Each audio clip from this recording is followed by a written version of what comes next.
Hello and welcome to the Weekly Defence Podcast, the show about defence procurement and military technology. We are brought to you in partnership with our sponsor Viasat.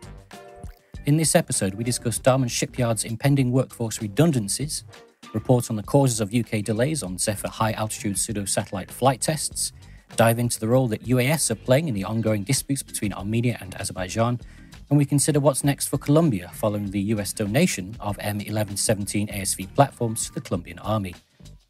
In an interview with Raytheon UK, we explore global navigation satellite systems and the company's development of an anti-jam technology demonstrator with UK MOD, and our sponsor Viasat provides this week's Industry Voice segment. But first, let's take a look at some of the headlines from this week. Australia is continuing to invest in autonomous technologies with a series of new contracts for prototype unmanned ground vehicles. In the biggest deal, worth about $8 million Australian dollars, BAE Systems Australia will convert 16 M113 armoured personnel carriers into optionally crewed combat vehicles for the Australian Army. These and other autonomous systems in the latest contracts will be used for future combat, humanitarian assistance and disaster relief operations.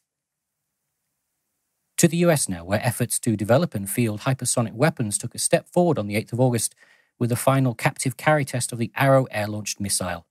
Arrow, which US President Donald Trump described recently as a super-duper missile, was carried under the wing of a US Air Force B-52 tactical bomber.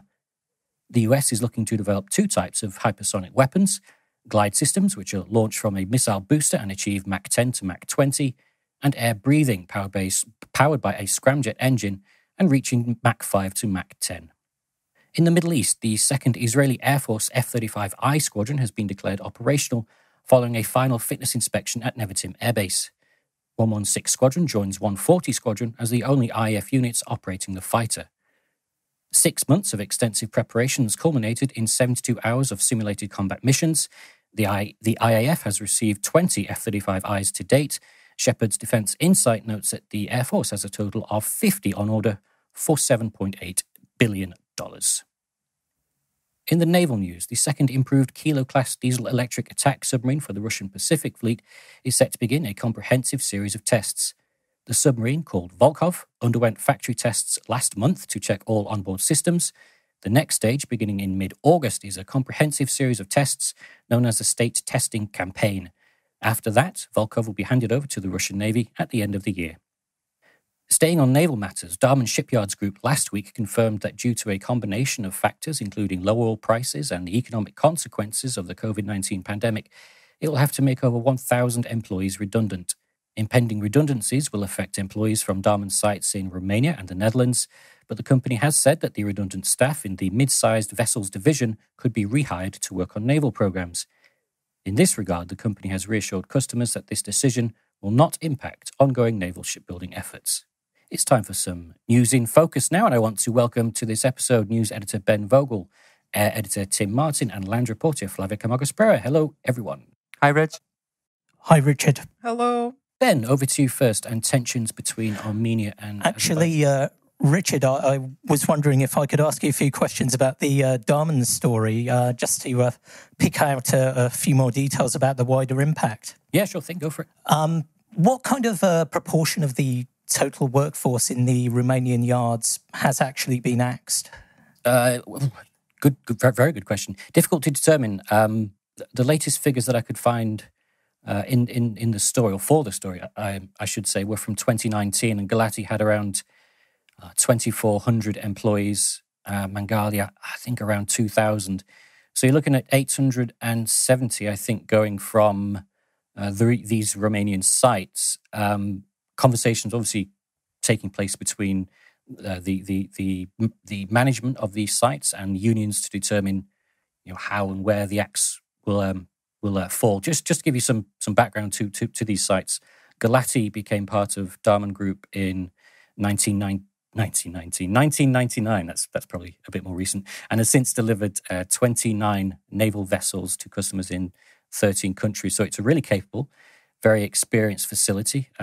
The Mangalia site is more recent. It joined Damen's stable of shipyards in 2017 after Damen bought out the remaining shares held in the facility by DSME and formed a joint venture with the Romanian government. But that site's more focused on the civil and commercial shipbuilding and ship repair sector.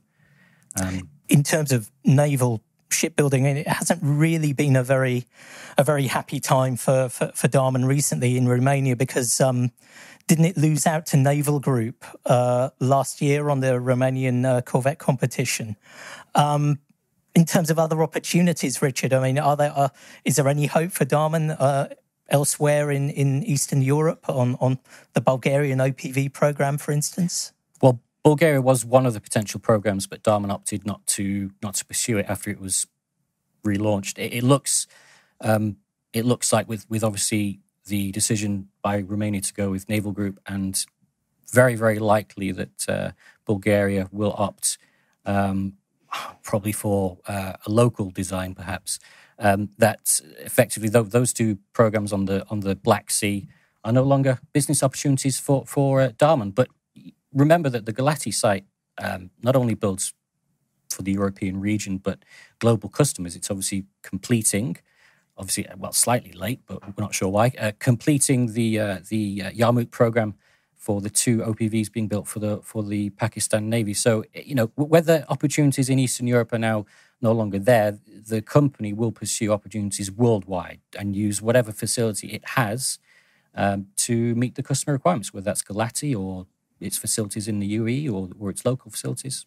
And as you mentioned, Richard, I mean, the Romanian shipyards haven't really lacked for work in the past. You mentioned 29 vessels for 13 countries.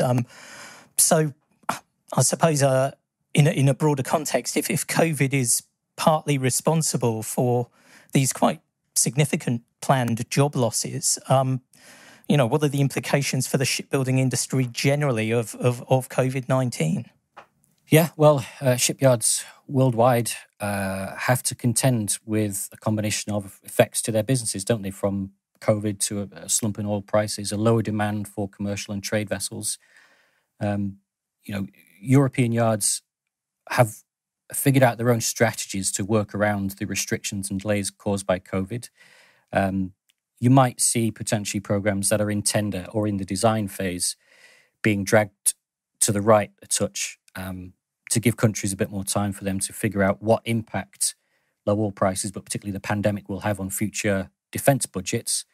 I think this news highlights the troubles that Damen Shipyards Group has encountered over the past couple of years. It registered in 2018 an €18 million loss, first time for 15 years that the company had actually registered a loss. And then in 2019 recorded a €289 million loss. So add into the impact of the pandemic, and you've got, I guess, the environmental conditions that unfortunately lead to job losses. But to be clear, Damen Shipyards Group has said that naval shipbuilding will not be affected by these job losses, which look like they'll fall on the civil and commercial side of the business. And a spokesperson did actually tell me, I should add finally, that employees that lose their jobs, they could be rehired into naval programs that Damen currently has ongoing, such as the German MKS 180 or the Dutch combat support ship. So, as I say, the axe will fall on the civil and commercial side of things, but where it does fall, the company has said they'll try and rehire, if possible, into the naval side of things. Interesting stuff. Ben, I want to come back to you again on Armenia and Azerbaijan and some tensions between those two countries. Indeed. Thank you, Richard. Yes, Leonid Nersisyan, our freelancer, filed a story about the recent surge in conflict between Armenia and Azerbaijan.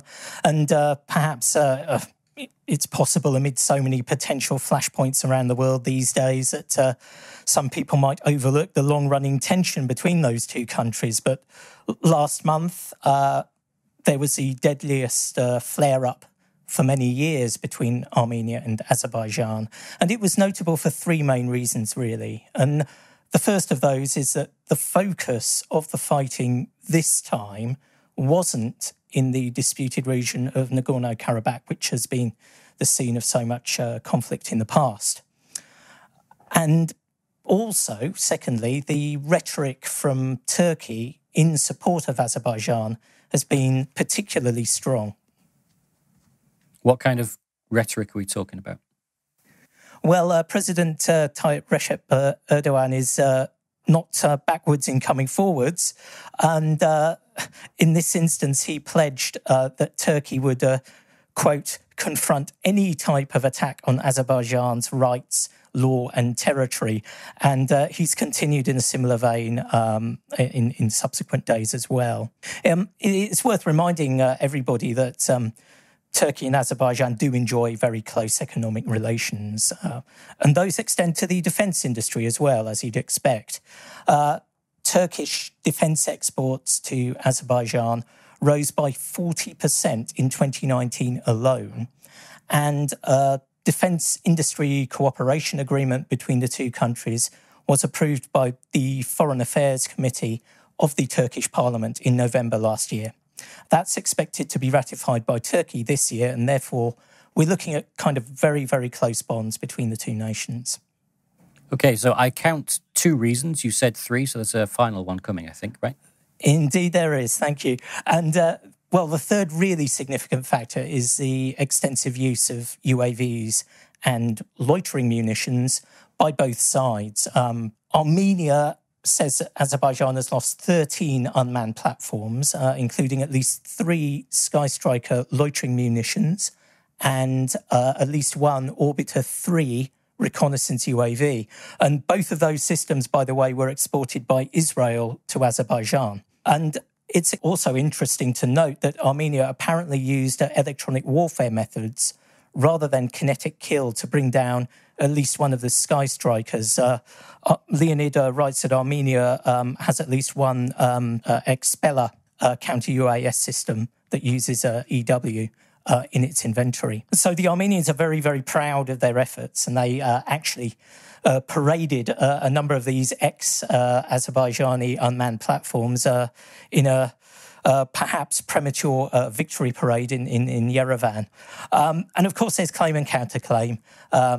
Azerbaijan said it shot down 5 Armenian UAVs, including at least 1 locally made drone for intelligence, surveillance and reconnaissance. Really interesting, Ben. It actually reminds me of a story I put together in 2017 that was following up on work done elsewhere by Israeli media.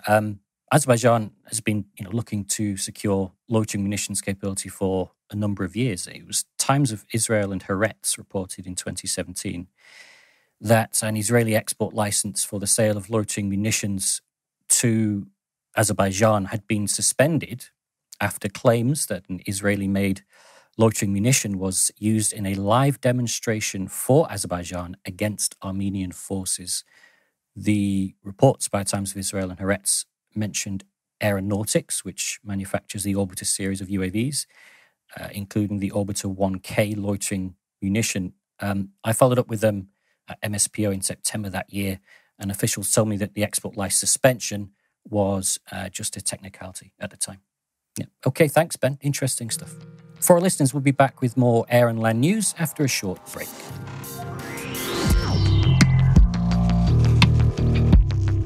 Andy Kessler, Vice President and Business Area Director for Viasat's Next Generation Tactical Data Links Business Area. The best part about being at Viasat is the focus where it's all about the best idea. It doesn't matter about seniority. It doesn't matter about politics. What matters is what's the best way to solve the problem at hand. And when you get a bunch of forward-leaning folks from a wide variety of backgrounds together, you get some really interesting ideas and you get some great brainstorming sessions, and the outcome of that can be pretty extraordinary. And that's why you see some of the groundbreaking things that you see us doing, not just in line of sight communications, but in satellite communications and cybersecurity and the like. It all originates from that kind of environment. And that's just a fun place to be. What Viasat is great at is the ability to create that environment where we look at it and say, okay, here is this problem. What can we do to at least mitigate, if not solve this problem? I think what you have is a scenario where is that almost singular focus about how can we solve these problems? How can we figure out a better way for these jobs to be done? And we do that in a manner where we are generating results that are, I hesitate to use this word, but our customers often refer to as game-changing. And so that's not something that you see a lot of. And welcome back. I want our Air editor, Tim Martin, to join the conversation with some more news from the Air. Tim, you've got an interesting piece on the delays to the Zephyr HAPS flight trials. Yeah, thanks, Rich. So the Zephyr program with the UK MOD, known as the Operational Concept Demonstrator program, that was due to undergo new flight trials in the summer of 2020, but those have been postponed due to COVID-19 restrictions. So it's an interesting program insofar as the Airbus Defence and Space are the lead on it, and then they go ahead with the flight trials on the UK MOD's behalf. So in effect, the UK MOD are sponsoring the flight trials. But the revelation that the summer 2020 flights were off came through a written parliamentary exchange from Baroness Annabel Goldie. And when I reached back then to Airbus Defence and Space, to get any additional information on this one, they said that they're still in the process of rescheduling the flights because of COVID issues. So in effect, we have here an indefinite delay to the flight tests. The intention to buy Zephyr goes back, I think, to the Cameron administration in 2015.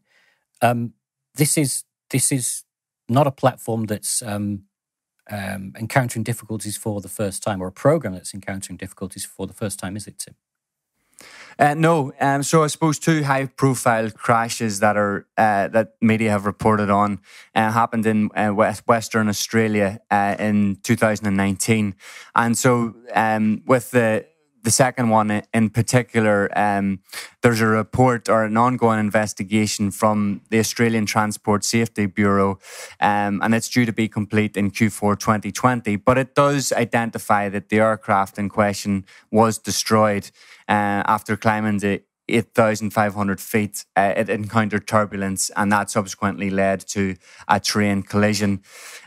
So, in terms of reliability issues, it does appear that Airbus are still trying to iron out some issues on that front. And also in the exchange that I mentioned from Annabel Goldie, she does refer to what she notes as unfortunate incidents. So that it gives you a kind of sense that not all is okay with the program. How's Airbus looking to overcome these reliability issues? I mean, are they fundamental to the platform? Yeah, so in particular, they've said that they've fine-tuned some of the software and automated aspects of Zephyr, so to react, as they put it, more favourably in certain conditions. I do think that that's a hint that in terms of the weather conditions that they've had that have been troublesome in the past, that's still not all is okay, because they also did admit that in extreme weather conditions it wouldn't be practical to use the aircraft or begin these flight trials.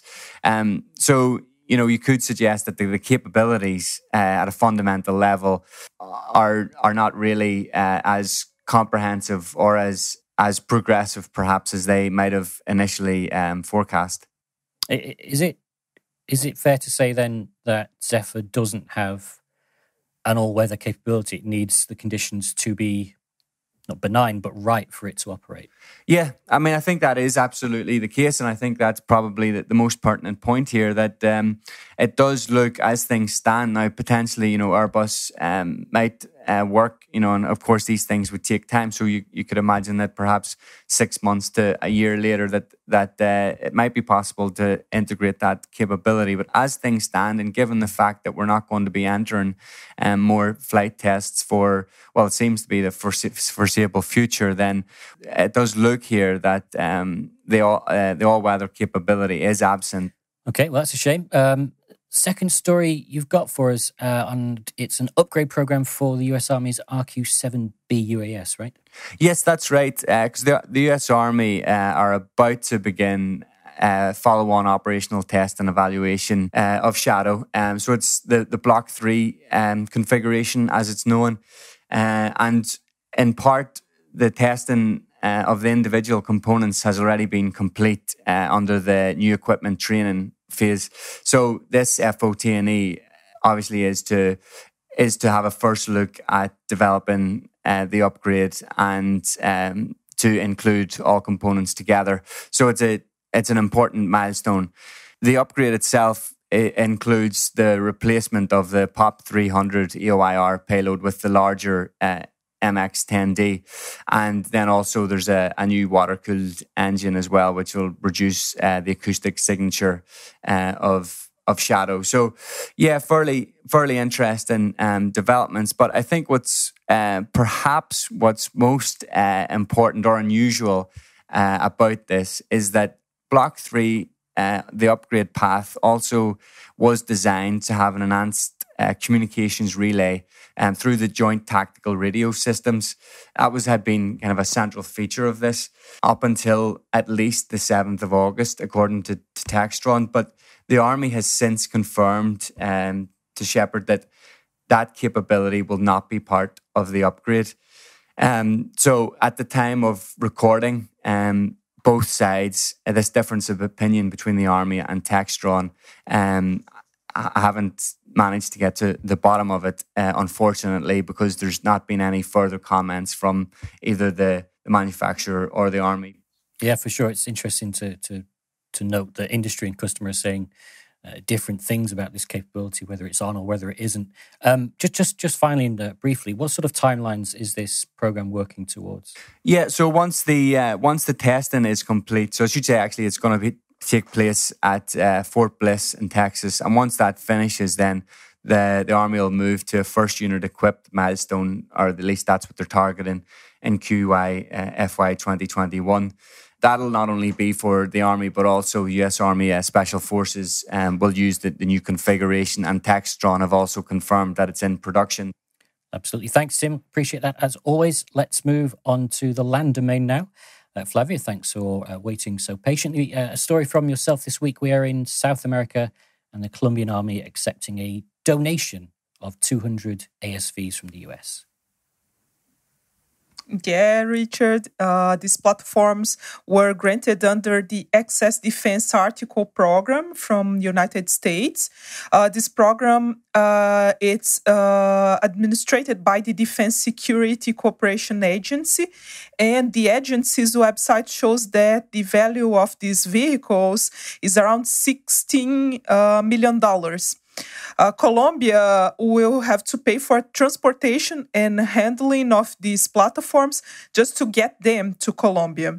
Reports in Latin American media outlets claimed that the country would acquire between 144 and 147 Guardians. But and they also noted that a letter of offer and acceptance was already signed. However, according to the Colombian Ministry of Defense, the project remains at the study stage. Also, the U.S. Defense Security Cooperation Agency confirmed that the platform's donation has not yet been finalized. And because of this, there isn't a delivery date for these platforms, a delivery date booked at this point. Explain a bit more about this acquisition process, the donations that are taking place or that will take place. The donation process, it occurs the Access Defense Article program. As I said, it's administered by the Defense Security Cooperation Agency, and the defense material declared as access by the U.S. Armed Forces, they can be offered in a reduced price or as a grant to U.S. allies, to U.S. partners. And it in general occurs, it supports the U.S. national security and the foreign policy as well. In the case of the donations, the partner nations, they pay for packing, for handling, and for transportation of this defense material. But in general, this equipment is used for the modernization of partner forces and to assist counter-narcotics programs in Latin American and Caribbean countries. It's just to avoid these narcotics arriving in the States, basically. Can you give us just finally an idea as to how these vehicles will improve readiness for the Colombian army, some of the use cases? Yeah, these platforms will assist the counter-narcotics programs run by Colombian military. The M1117 is likely to replace civilian trucks that are currently being used to transport troops of the Colombian army. So these civilian trucks have no armor protection. They are basically civilian vehicles. And this new platform will fill this capability gap of the Colombian army because it will provide enhanced counter-improvised explosive device protection. I think it's interesting to highlight Colombian troops are often hit by ambushes perpetrated by criminals and terrorist groups. The country faces I think we can classify as a civil war against these groups, and the country has been facing this situation in the last few decades, including in late July this year, last month, for example, the Army of National Liberation, ELN in Spanish, it's a guerrilla group, killed 2 soldiers in an attack with improvised explosive devices in the Santander region. So it will be quite useful for Colombian army. Absolutely. As you say, any capability that can increase the safety for the personnel in the field will be most welcome, of course. Thanks, Flavia. Thanks, all. Appreciate it. For more information on all of the stories discussed in this episode and much more, please visit our website, shepherdmedia.com/news. Coming up next, my interview with Raytheon UK, where we explore the company's new Global Navigation Satellite Systems Technology Demonstrator.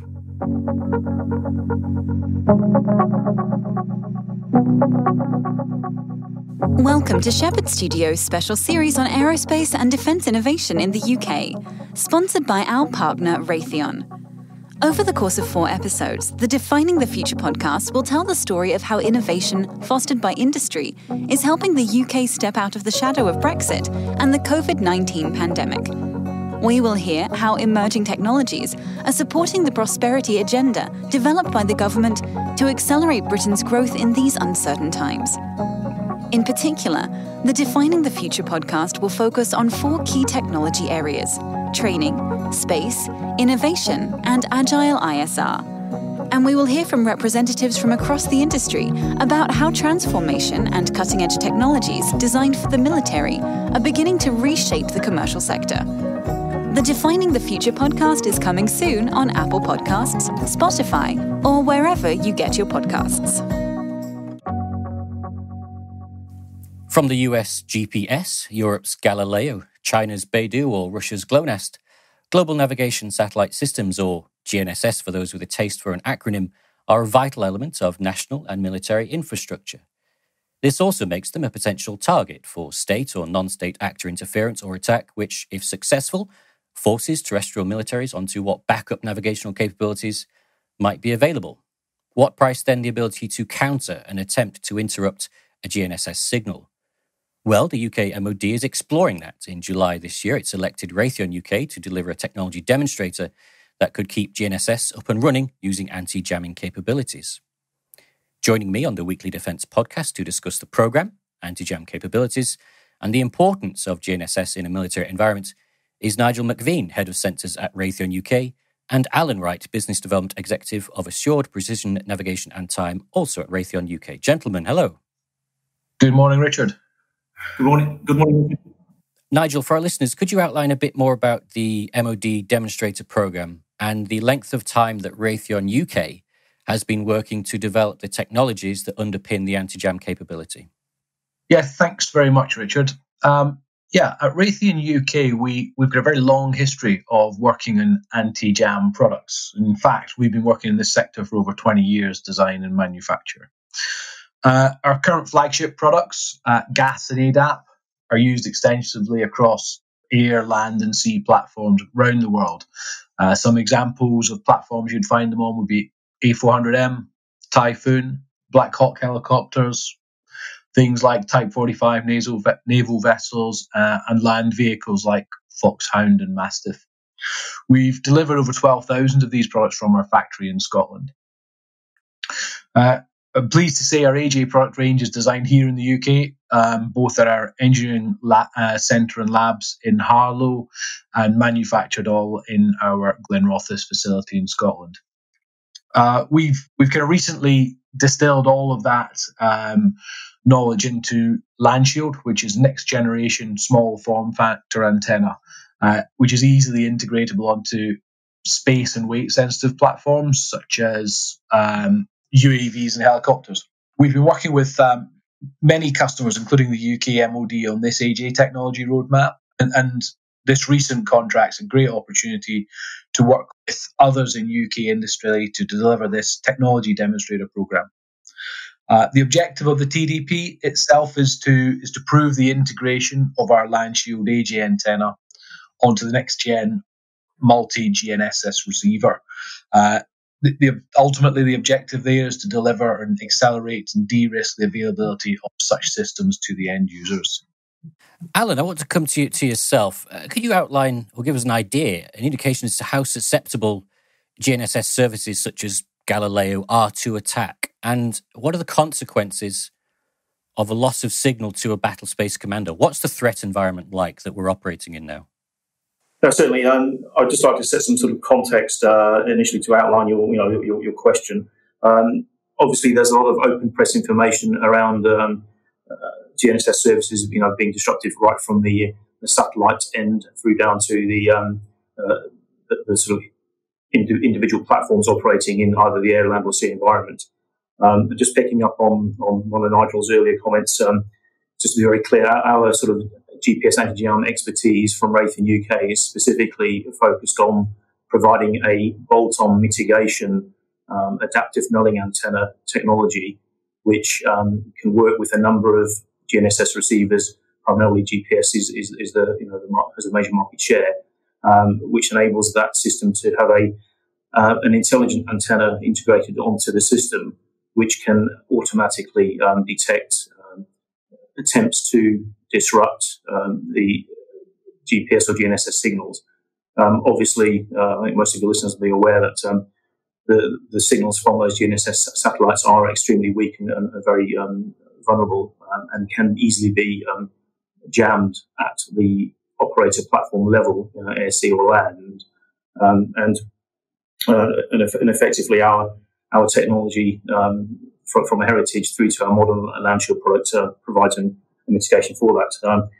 So in the open press, we've seen attacks from operating space through to, particularly in Eastern Europe, some of the open press information around ground armoured platform issues.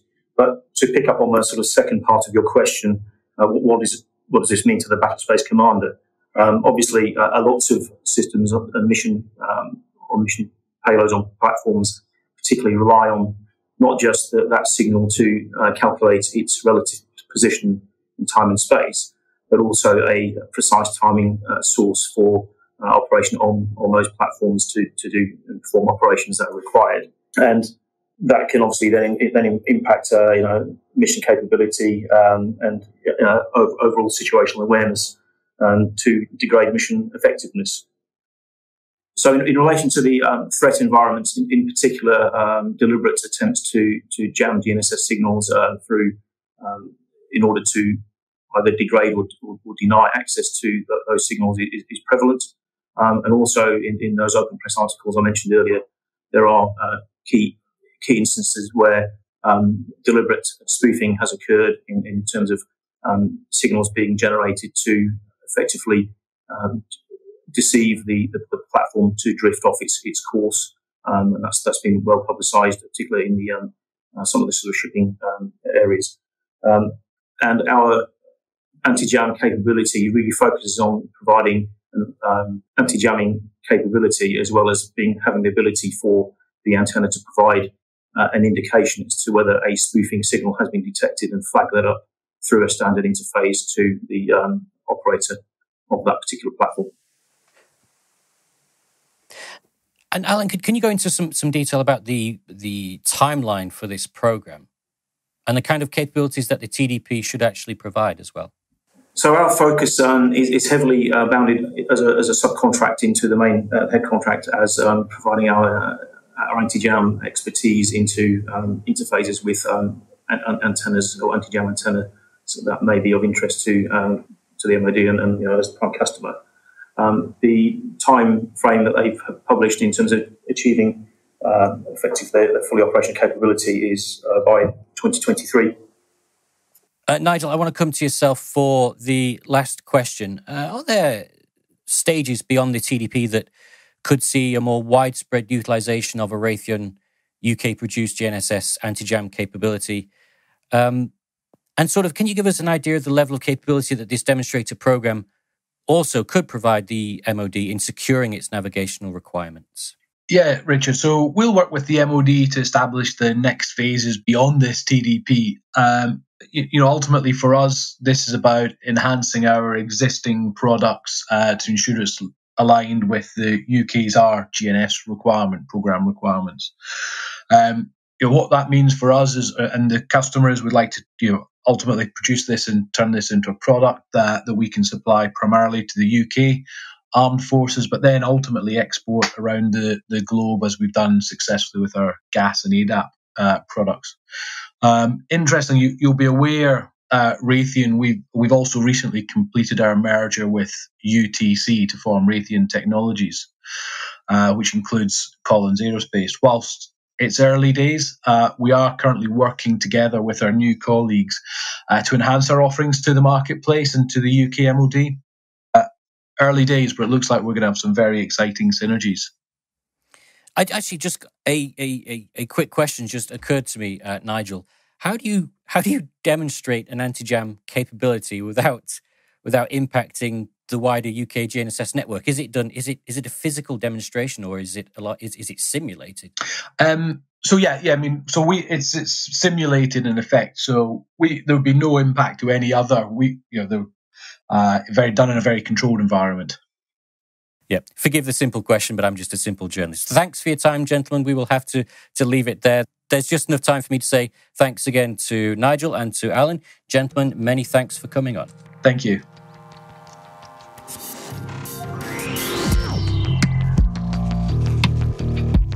So welcome to this week's Industry Voice segment. This is a part of the show that is brought to you in partnership with our sponsor, Viasat. So I'm Tony Skinner, VP of Content here at Shephard Media. And today I'm joined by Tom Jesse, who is the Director of Army Initiatives at Viasat Inc. Tom, welcome to the podcast, first of all. Thank you, Tony. I'm glad to be here. So I guess just to sort of touch on your background to start with, you were the former Deputy G3 Aviation with the 18th Airborne Corps, with the US Army. I guess, first of all, it's always interesting to chat to somebody with a military background who's now finding his way in the commercial world. How does your background sort of help in terms of developing technology, and what sort of insight does that give you, I guess, in terms of the problems that you guys are solving for the military? Sure. So I spent a total of 34 years in the Army, including 18 years in the Army National Guard and 16 years on active duty. So as a former Chinook and Black Hawk helicopter pilot, I am intimately involved and have an understanding with Army aviation operations and how they fight, how they employ their assets.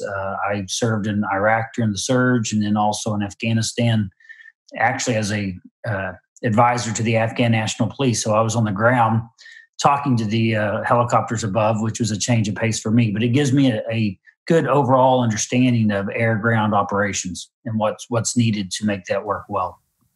And I guess today we're sort of interested in chatting about your STT product, which is the small tactical terminal, which I guess it provides sort of simultaneous two-channel communications for that air and ground interoperability.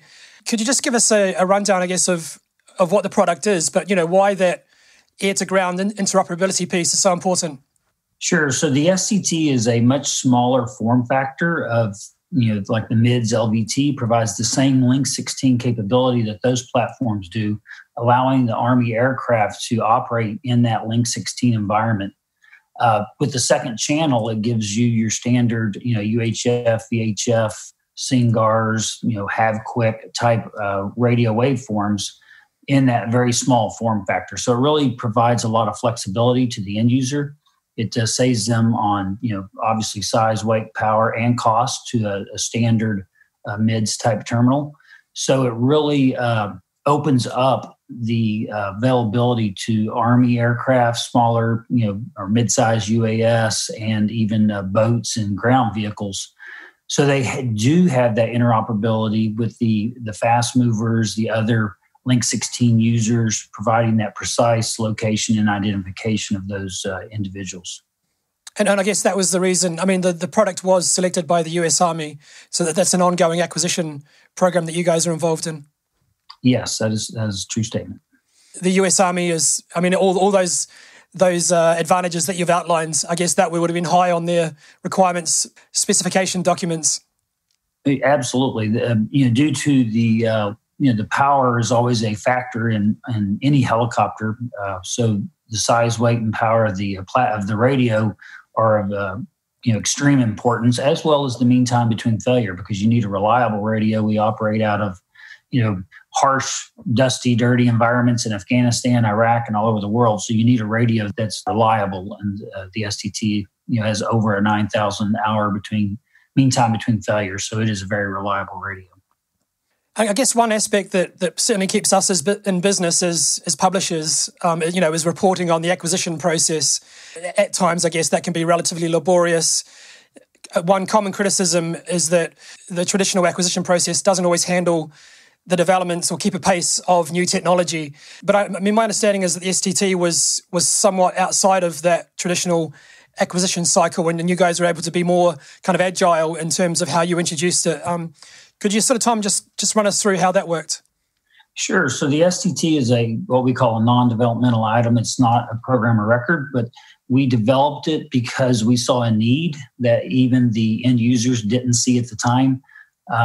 We developed that by working with the end users directly, as opposed to spending all of our time at the program offices. So we're out talking to the ground units and the people that would need this technology. We find out what it is that they're looking for, and then we're able to much more rapidly develop those using internal assets and funding and engineering, and often come up with the requirement that's needed by the Army before they even know it. And it just cuts out a lot of that lengthy bureaucratic process that a standard program of record injects.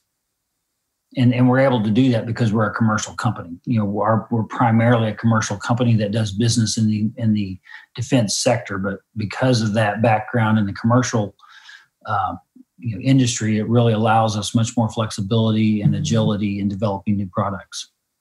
So I guess in summary, the product and the way that it was developed is a good example of the long-term viability of applying those commercial models for government and military use.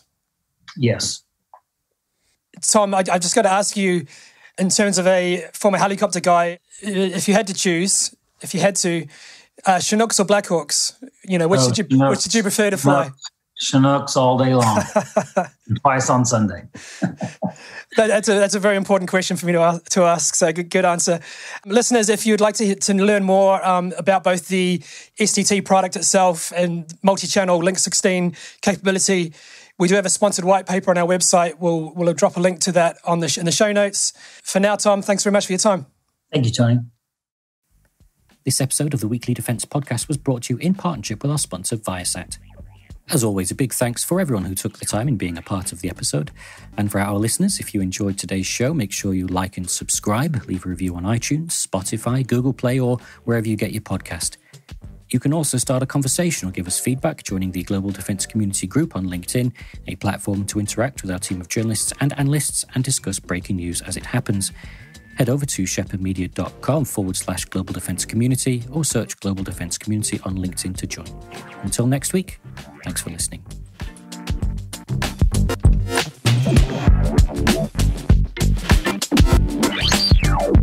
Thank